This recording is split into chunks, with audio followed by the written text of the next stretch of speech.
I ask you, Creator of the universe, to let the words of my mouth and the meditations of my heart be acceptable in thy sight.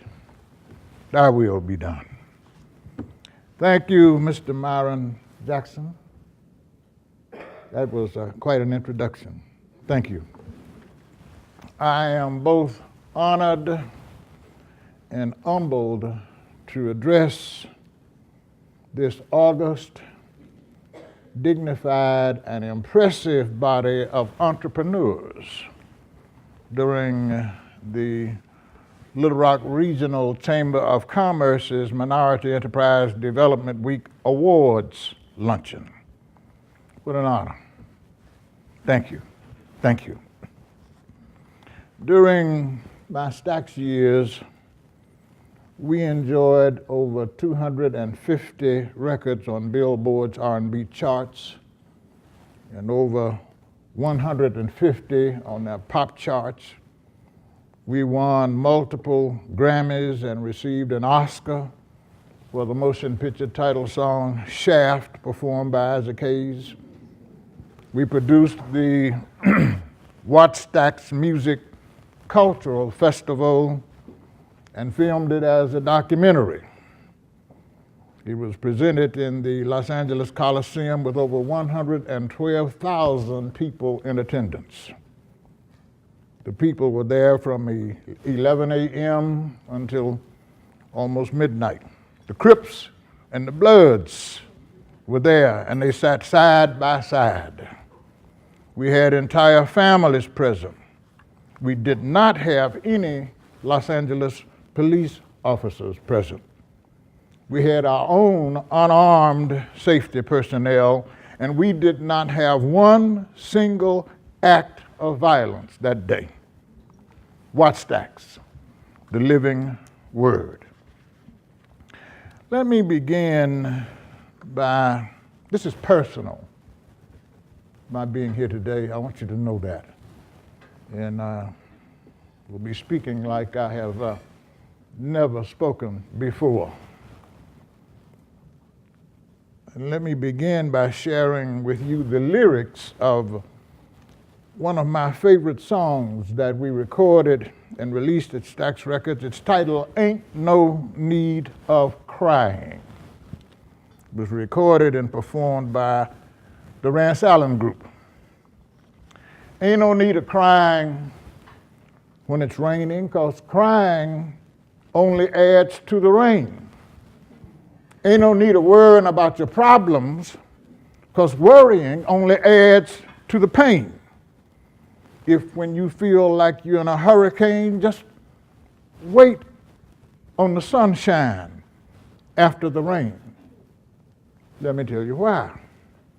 Life's got ups just like it's got downs. Life's got smiles just like it's got frowns. Ain't no need of crying when it's raining. Your crying may only make a flood your brain with questionable thought processes. Have a little faith in yourself.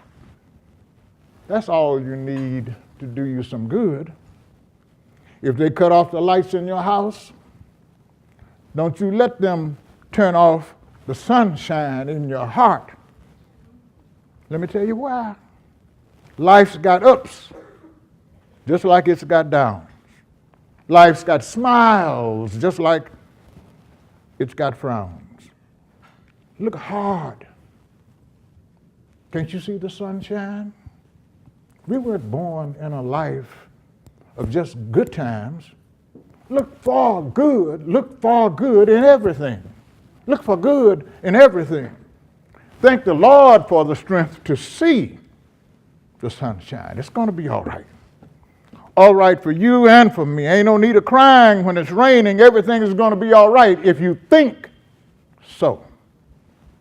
Ain't no need of crying when it's raining. That's my favorite. Don't waste your time crying. Be thankful. You get it? Oh, okay.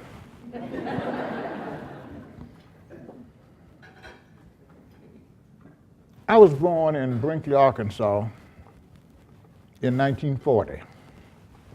My family moved to North Little Rock, Arkansas in 1945. And I still live in North Little Rock, Arkansas today. I attended St. Augustine Catholic Church School on 2nd and Cornish Street in North Little Rock for grades 1 through 4. I attended the Shiloh Seventh-day Adventist Church School on Pulaski Street here in Little Rock for grades 5 through 9. That's where I was baptized and became a church member.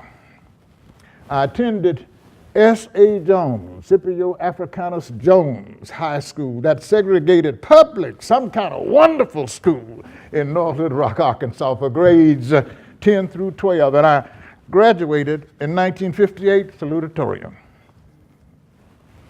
During those years, I chopped cotton, picked cotton, pulled cotton in the fall and winter, drove one of my father's trucks hauling cotton choppers and cotton pickers to the cotton fields in the morning and evening before school and after school.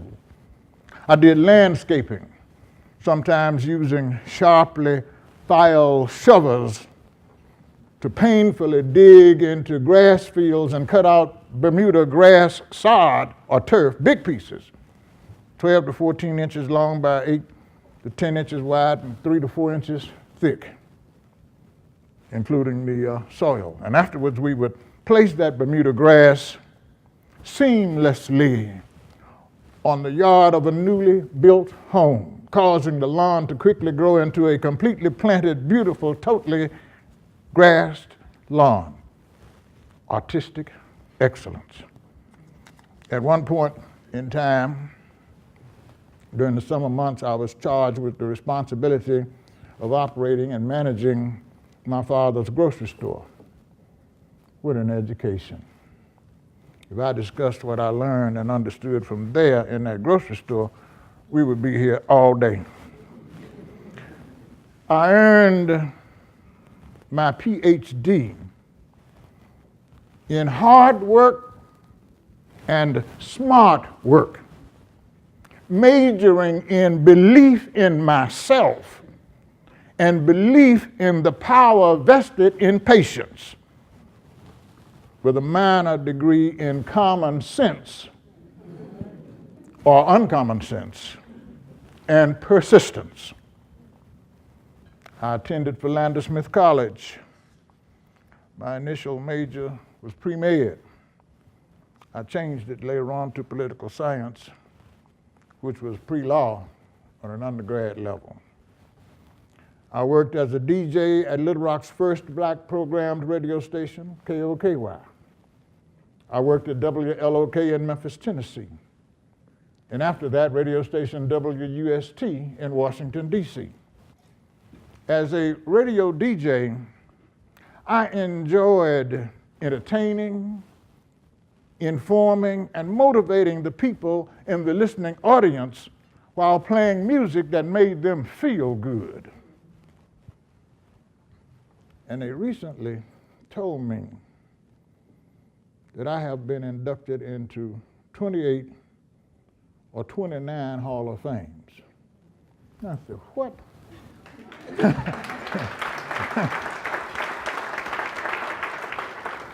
I mean, give me a break. Are you kidding me? I believe in as many days it'll be 30 Halls of Fame. For on the 29th of this month, I'm being inducted into the Arkansas Entertainers Hall of Fame. But I must candidly tell you that this is absolutely amazing to me. I did not know this, didn't think about anything like this. I am a servant leader. I am a visionary. My life has not been about me. It has been about the spirit in the human bodies that the creator of the universe causes me to interact with. That's me. But if you hear and understand what I'm sharing with you, Don't you dare tell me or suggest to me what can't be done. Don't want to hear it. You just make up your unbiased, objective, unselfish mind and grow into being successful in your business pursuits. That which you need to possess to do whatever it is that you desire is already within you. If you want to be successful, you have to think about success. It's all about how you think. We are what we think we are. What do they tell us in this technological computer brain age? Garbage in, garbage out. Make up your mind and grow into being successful in your business pursuits. Now, once you become successful, once you reach the top, tie your rope to the strongest rock and lift up your brothers and sisters, humanity.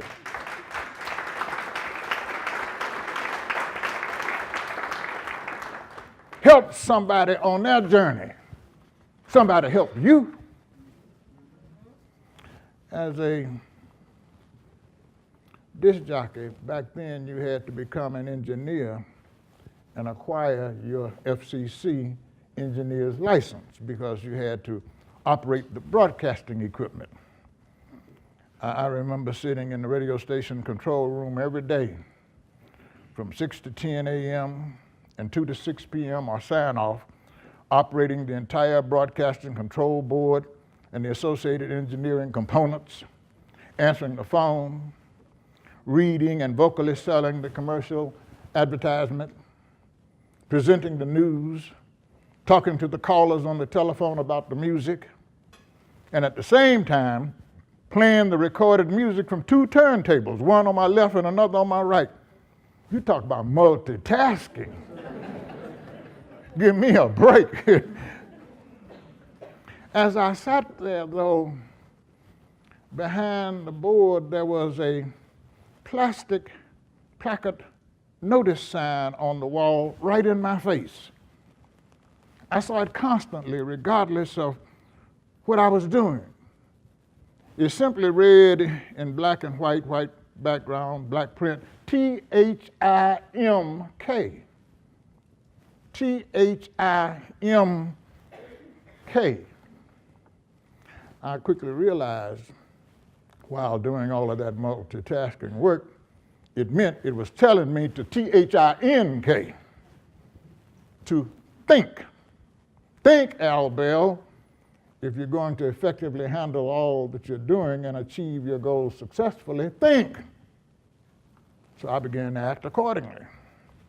I devoted serious time learning how to increase my thinking ability and capacity, which resulted in me becoming the #1 disc jockey in Little Rock, Arkansas, later on in Memphis and in Washington, D.C. I was born creative, but I disciplined myself to T-H-I-N-K. Think. Think. Use your mind. Believe in you. Do not allow yourself to accept the stupidity of the concept that it can't be done. If you believe in your dream or pursuit, and expertly, skillfully, actively, without doubting, act upon that belief, I have the audacity to tell you, in the presence of and before the creator of the universe, it can be done. I stand before you today as a living example from Brinkley, Arkansas. But first, you have to make up your mind. Make up your mind that it can be done, and then go do it. I also hasten to add that during this period of global economic revolution and evolution, as entrepreneurs, we couldn't ask for a better moment in time to proactively assert ourselves. There's a huge void waiting for us to fill it with what we are gifted with, waiting for us to fill it with what we are gifted with. America and the world needs us entrepreneurs to get up off our rusty dusties and become more assertive in our business and financial pursuits. Gifted. Gift. You might ask, what gift? What gift? Well, let me answer and explain the gift by going back a few decades. In 1959, while I was in attendance at the Southern Christian Leadership Conference, SCLC Leadership Workshops in Midway, Georgia, I,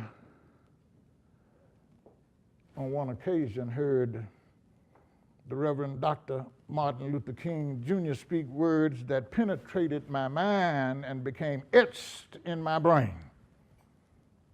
He shared with us this conviction and this principle: the drive to survive and the will to live will bring out the best or the worst in a person.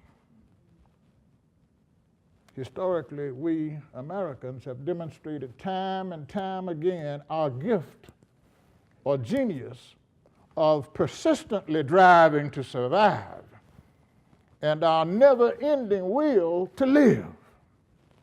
The drive to survive and the will to live will bring out the best or the worst in a person.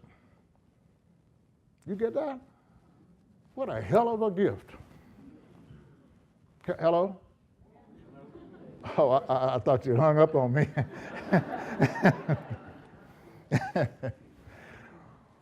We are now just 3/4 of the way through the second decade of the 21st century, just getting started. And my fellow entrepreneurs, I see unparalleled business and economic voids, opportunities that have been created around the globe. I believe that these voids have arisen as the direct result of the ideology and business models that stem from the attitude, mentality, and thinking of the former and present active global business financial controllers. I believe that.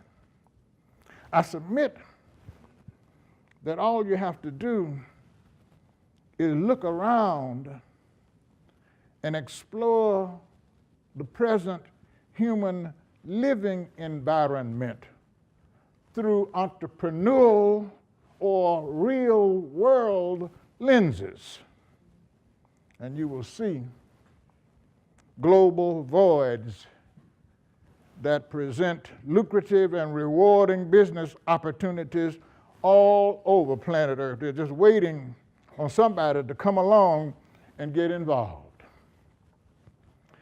I heard one philosopher or truth seeker